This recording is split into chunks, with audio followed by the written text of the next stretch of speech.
कैसे हैं आप सब। आशा करती हूँ सब लोग अच्छे होंगे। आज मैं आ गई हूँ व्रत की विधि लेकर, साईं बाबा की व्रत की विधि। आपका मन करता है तो 5 व्रत कीजिए, आपका मन करता है आपने जैसे भी व्रत उठाया है 21 व्रत कीजिए, आपका मन करता है तो 11 भी उठा सकते हैं। आपकी प्रार्थना प्रभु सुनेंगे। और जो भी आपने मन्नत मांगी होगी तो एक कपड़े में पीले रंग का कपड़ा होगा, उसमें एक सिक्का रखकर और लाल कलावे से बांधकर भगवान के पास रख दीजिए। फिर एक पीले रंग का कपड़ा पे देखिए, आपने देख रहे होंगे कि मैंने साईं बाबा को पीले रंग के कपड़े पे बिठा रखा है। पीले रंग के कपड़े पे बाबा को बिठा लीजिए और जितनी भी किताबें आपने बोल रखी हैं कि हम इतनी किताबों को बाबा को, हमारी श्रद्धा हो जाएगी जब हमारे उद्यापन होगा बाबा का, उसके बाद वो किताबें हम क्या कहते हैं श्रद्धालुओं में बांटेंगे। तो इसीलिए जब हम व्रत करते हैं तो इन किताबों को बाबा के पास रख लेते हैं इस तरीके से। ये देखिए, अब इसको रखने के बाद यहाँ पे इस तरीके से बाबा का, जिस दिन आपका व्रत हो आप ना बच्चों को डांटें, बच्चों को उल्टा सीधा ना बोलें और अपने घर में बिल्कुल शांति बनाए रखें।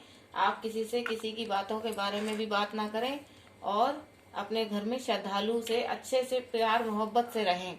और जैसे ही आप व्रत रखें अपने मन को शांत और शीतल रखें। बिल्कुल बिल्कुल आपको अपने मन को शांत और शीतल रखना है।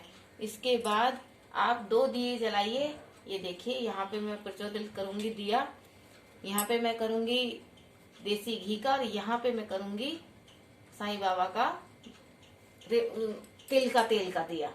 ये देखिए, इसमें मैं तिल का तेल डालूंगी। यहाँ पे मैं साईं बाबा का तिल का तेल की पूजा करूंगी। ये इस तरीके से भर दूंगी मैं दिए को और उसके बाद यहाँ पे मैं ऐसे लगा लूंगी दिया।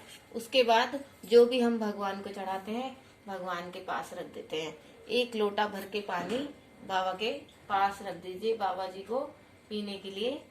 और उसके बाद जो भी हम उनको प्रसाद चढ़ा रहे हैं तो यहाँ पे उनके पास प्रसाद रख दीजिए। उसके बाद हम अपने बाबा को चंदन लगाएंगे। ये देखिए, चंदन लगाने के बाद दूसरे वाले भगवान को भी चंदन लगाएंगे।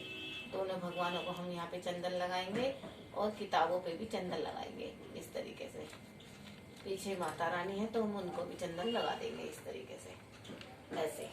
इसके बाद फिर हम यहाँ पे अपने दूसरे दिए में अच्छे से देसी घी भरेंगे। ये देखिए ऐसे। और अपना ये व्रत हम किसी भी तिथि में उठा सकते हैं। ऐसा नहीं है कि अंधियारे में नहीं उठा सकते या फिर उजाते में ही उठाएंगे। इसको हम कभी भी शुरू कर सकते हैं अच्छे दिन देखकर। जो सा भी अच्छा दिन बृहस्पति का पड़ेगा उसी दिन आप व्रत शुरू कर सकते हैं साईं बाबा का। साईं बाबा का व्रत बहुत ही फलदायक होता है। फिर उसके बाद हम बाबा को लाल रोली लगाएंगे थोड़ी सी। ये देखिए जरा सी ऐसे रोली लगाने के बाद हम फूलों के हार अर्पित करेंगे बाबा को। बाबा को फूलों के हार बहुत ज्यादा प्रसन्न होते हैं बाबा। बाबा को बहुत अच्छे लगते हैं फूलों के हार, इसलिए बाबा को हम फूलों के हार चढ़ाएंगे इस तरीके से। पीले फूल उनको बहुत पसंद है। आप पे जितना भी बन सके उतना कीजिए। आप पे ऐसी बात नहीं है कि आपके पास नहीं हो रहा तो बाबा को कोई जरूरी है। ये देखिए, गुलाब का फूल बाबा को बहुत पसंद है तो माला लेकर आया था मेरा बेटा, तो वहां से वो एक गुलाब का फूल भी ले आया। तो बाबा को पसंद है तो हम लोग एक गुलाब का फूल भी देंगे बाबा को। उसके बाद छोटे वाले बाबा को भी एक गुलाब का फूल देंगे। ये देखिए, उसके बाद ऐसे यही विधि है सीधी। कोई ज्यादा वैसी विधि नहीं है कि हम पे वही हो रही नहीं है कि हम, मतलब बहुत साधारण व्रत है ये बाबा का। आप कोई भी व्यक्ति इस व्रत को कर सकता है और बहुत ही फलदायक व्रत है ये। मैंने इस व्रत को कितनी बार किया है, 2 बार कर चुकी हूँ। जितनी बार भी मैंने अपनी मन्नत मांगी उतनी बार मेरा सारे कार्य पूरे हुए। तो मैं चाहती हूँ आप लोगों को भी कि आप लोगों के ऊपर कोई आफत है, कोई मुसीबत है, साईं बाबा की व्रत उठाइए और उनसे मिन्नत कीजिए। देखिए आपकी सारी मनोकामना पूरी हो जाएगी। इसके बाद फिर आप घी का दिए को जलाइए इस तरीके से, और उसके बाद आप तिल के तेल को भी दिया जला दीजिए बाबा के सामने। इसके बाद आप अगरबत्ती जलाइए। बहुत ही साधारण व्रत है, कोई आपको इसमें वो वाली बात नहीं है। बस ये है कि आपको 108 व्रत की जो किताब होती है, 108 जाप होते हैं। अगर आप लोग ऑफिस जाते हैं या फिर आप अपने घर में रहते हैं तो आप सोचे कि शाम को भी कर सकते हैं आप पूजा। अगर आप लोग ऑफिस जाते हैं जल्दी में तो नहीं कर पाते, तो इसलिए आप शाम को भी उनकी पूजा कर सकते हैं। हो सके तो आप दोनों टाइम पूजा कीजिए बाबा की। और जो क्या कहते हैं, जो लोग ऑफिस में जाते हैं जिनके पास टाइम नहीं होता तो वो साधारण पूजा भी कर सकते हैं। और जो किताब में जितने भी बाबा की कहानियां हैं उन सारी कहानियों को आप पढ़ें और पूरा संपूर्ण पढ़ें, तभी आपका व्रत अच्छा संपूर्ण होगा। और थोड़े से पैसे हों तो वो बाबा के पास रख दीजिए। ये देखिए अब दिया प्रज्वलित कर दिया है मैंने। उसके बाद इस तरीके से सब कुछ मैंने जोत जला ली है। और जलाने के बाद अब ये किताब है, इस किताब से मैं कहानी पढ़ूंगी। और कहानी पढ़ के चावल रख लिए है मैंने।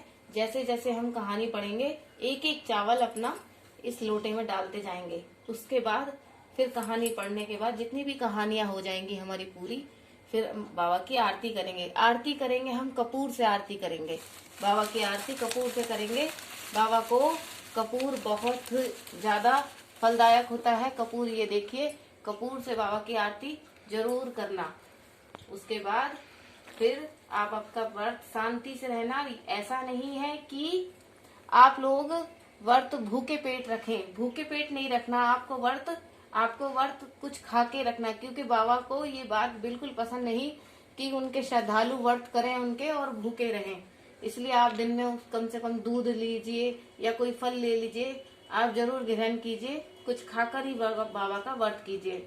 उसके बाद 108 जाप कीजिए, कहानियां पढ़िए। फिर उसके बाद हो सके तो आप शाम को भी व्रत करिए बाबा का। शाम को भी आप क्या कहते हैं व्रत करने के साथ आप एक टाइम भोजन कर सकते हैं।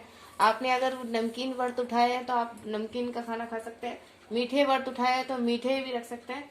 शाम को भी आप पूजा कीजिए और सुबह भी देखिए आपकी सारी मनोकामना पूरी हो जाएगी। और जैसे जैसे आप भगवान के व्रत करीब और कम होते जाते हैं, वैसे वैसे आपकी प्रार्थना पूरी होती जाती है। तो बस इतनी सी वीडियो थी मेरी, मैं आप लोगों को साथ बनाना चाहती थी, शेयर करना चाहती थी।